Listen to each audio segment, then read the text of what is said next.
Hello, everyone, and welcome to the Convo presented by Leadership Indianapolis. I am Ebony Chappelle, Manager of Programs and Communications, and today I have the distinct pleasure of talking with Miss Maggie A. Lewis, who is CEO of Boys and Girls Club of Central Indiana.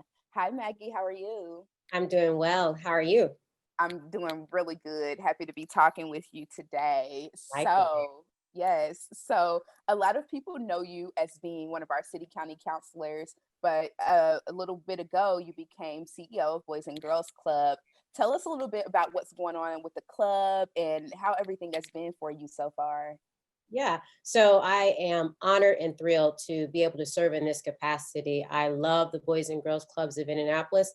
Like everyone, I do wear multiple hats. And so I have the pleasure of serving as a member of the City County Council.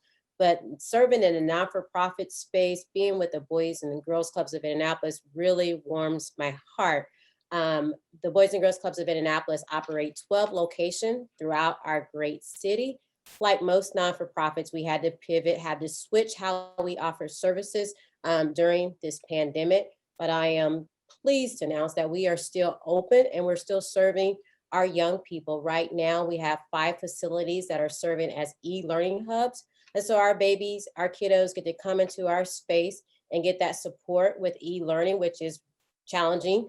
They get to come with us in a safe space, continue their education, get mentorship.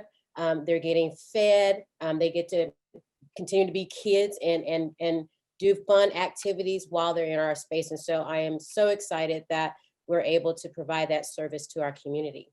Yeah, that's beautiful. I grew up spending a lot of time at Boys and Girls Club. The neighborhood I grew up in Hallville, we were close to Wheeler Dow. I don't even know if it's even called that anymore, Yes, but it is. it Okay, good, good. is. So we would go there and just other community centers. And I love hearing that you guys are still providing that service Mhm. because a lot of times that was our place to go. That was how Right. we got the things that we Hmm. needed. Hmm. You too are a Boys and Girls Club kid growing Yes. up and now being CEO. So it's like a full circle moment. What does that mean to Yeah, you? a complete full circle. So yeah, so I attended the Boys and Girls Clubs in Columbus, Indiana. And when I attended, it was not only a safe place, or it wasn't even really about a safe place, but it was a safe place. My mother worked two and three jobs to ensure that we had everything that we needed. And so she needed a place where her kids can go while she was out doing what she needed to do to take care of her family. So for me to be in the big chair, and I'm doing air quotes, big chair, it is just crazy. It's bananas. Like I just pinched myself because like I cannot believe that God saw it fitting for me to be in this position. And so I take this position seriously. Again, I really do believe that it is because of the good Lord, the higher power, whoever you speak to. I think it was all because of his doing that again. So I love that he saw it fitting for me to be at the Boys and Girls Clubs of Indianapolis. Yeah, that is amazing. Are there any reflections that you think about, like when you guys are planning, programming for the future and whatnot? Are there any things from your past growing up that you think about that inform, some of the ideas that you come up with? Yeah. So for me, it's mostly about that the time, the opportunity to play. Like play is so important, and we do more than just play and go in the gyms and rip and run. But I just think about like that was a place where I truly just got to be a kid and play with arts and play kickball and just be with my friends. And so I think it's so important that we have a space where kids can truly be kids. There's so many crazy things going on in our community right now, things that are pulling our kids' attention. So again, I think it's important that we create this safe space where kids can truly just be themselves and figure out who they are as young people. Yeah, yeah, it's incredible and really can help set you on a trajectory, for your future when you have that. Yeah, it's so important that a young person knows that there's at least one person in their lives that really is going to pay attention to what they're doing in school, what they're going to be doing in life, and to let them know that they're not on this journey alone. So mentoring is so important. Kids need to know that there's at least one adult that's paying attention and cares about them.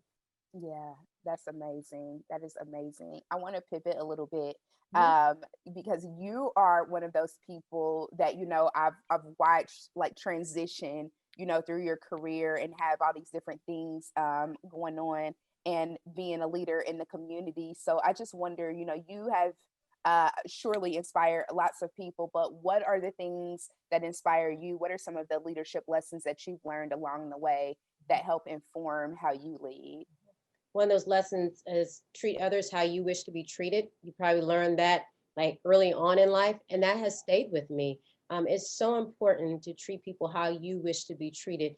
Sometimes we get these positions and these titles, and then often we forget who we really are. And so, again, it's important that you treat everyone how you wish to be treated. Also, I believe in extending grace. So we never know what an individual has going on in their lives. And so if they miss a deadline or they misspeak, if you will, give them the opportunity, give them a little grace to correct that. And so I try my best to extend grace, and I ask the community because like everyone, we wear multiple hats. We have lots going on. Sometimes there's going to be some missteps, mishaps. And so it's important that we extend grace. And then also, I said earlier, I take my position seriously. I take all my positions seriously because there was people that came before me that helped me get to this position. I think about all the things that my mother did to ensure that I had what I needed to become successful in life. And so again, I take my position seriously. I know that I stand on the shoulders of many, many giants, whether it's political, whether it's in the social service arena, or even my family, my grandmother, my grandma, those amazing women. So again, I really believe in to whom much is given, much is due. Yes, wonderful. Well, that's such a great way to wrap us up. Maggie, thank you again for your time. Thank you for the work that you're doing in the community and for talking with us today. My pleasure. Thank you so much. Absolutely. And thank each and every one of you for tuning in to the Convo. Be sure to connect with us on social for more about Leadership Indianapolis.